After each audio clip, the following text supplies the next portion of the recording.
Bonjour à tous, j'espère que vous allez bien. Aujourd'hui, je suis à Saint-Paul-sur-Ternoise. C'est dans cette ville que l'on trouve Ternois Collection. Il s'agit d'une association de loi 1901 qui existe depuis 2005. Nous avons pour but d'établir des liens entre tous les collectionneurs de différents objets, quoi. Que ce soit des cartes postales, des pièces de monnaie, des timbres, des fèves, des capsules de champagne, enfin tout ce qui peut se collectionner dans la vie d'une personne. Les 17 adhérents se réunissent le deuxième vendredi de chaque mois, hormis juillet et août.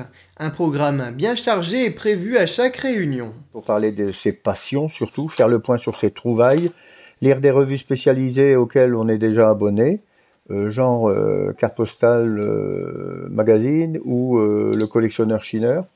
Et c'est prendre connaissance des envois que nous font les collectionneurs par la poste. Recevoir aussi et donner des conseils aux jeunes collectionneurs. Échanger des objets ou en offrir aux autres selon ce qu'ils recherchent. Tous les ans, l'association organise plusieurs événements. Le prochain aura lieu le dimanche 15 octobre à la salle des fêtes. Ce sera le salon des collectionneurs. De 9h à 17h, c'est accessible aux personnes à mobilité réduite. Le parking est assuré pour tout le monde, il est à l'extérieur. L'entrée est gratuite, hein, il faut le signaler aussi. Le thème de cette année, c'est les 150 ans de la carte postale. Les premières cartes datent du début des années 1870. La carte postale, au départ, n'était pas une carte postale, si vous voulez, représentative. Simplement, c'était marqué carte postale et on pouvait écrire dessus.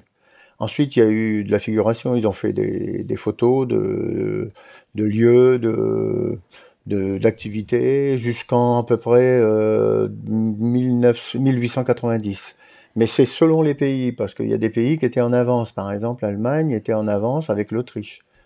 Et il y avait la Suisse aussi, l'Italie qui s'y est mis. Enfin bon, bref, ça s'est un peu universalisé par la suite après 1900. Les cartes postales ont été très utilisées lors de la Première Guerre mondiale. Puisque les soldats ne pouvaient écrire que sur carte postale pour que ce soit censurable. Hein, ils ne pouvaient pas écrire ce qu'ils voulaient sur une carte postale. Donc les cartes postales étaient... Là, il y a eu des milliards de cartes postales qui ont été éditées entre 14 et 18. 1914 et 1918.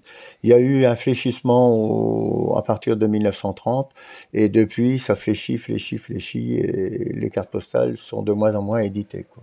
Mais elles restent toujours pour les grandes villes, par exemple comme Paris, la Côte, vous avez le Touquet, vous avez des cartes postales de Berck, ça se vend toujours. Enfin, ça se vend toujours sur les lieux de tourisme, quoi. Chaque année, d'après l'Union professionnelle de la carte postale, environ 74 millions de cartes postales sont envoyées en France. Bon, alors il y a plusieurs millions de Français qui s'adonnent à la collectionnite. On peut dire cartophile, par exemple pour un cartophile, on peut dire cartophile, celui qui collectionne des cartes postales anciennes, ou cartophiliste. Phile désigne un passionné et philiste désigne un collectionneur. Après le salon des collectionneurs, l'association organisera une brocante le 11 novembre à Saint-Paul-sur-Ternoise. Alors là, c'est pour le 11 novembre, il se passe sur la place de l'ancienne poste de Saint-Paul, en haut de Saint-Paul, la place Georges Gros, et les rues adjacentes. C'est la rue nationale qui descend, la rue des Procureurs, la rue du Pont-à-Plein et la rue des Ferronniers. Et vous attendez combien d'exposants pour ce jour-là ? Écoutez, on va rester modeste parce qu'on a eu quand même 2-3 années de Covid qui ont été très difficiles. En plus, bon, la personne qui s'en occupait il y a quelques années, étant très âgée, ne pouvait plus s'en occuper, donc c'était tombé à l'eau. Donc on espère avoir, moi je pense que si j'ai 60, 80 exposants, ce sera déjà bien. On sera couplé en plus avec la braderie commerciale de Saint-Paul, ainsi que sur une place, il y aura aussi une fête foraine. Je vous remercie beaucoup d'avoir regardé ce reportage. Au revoir.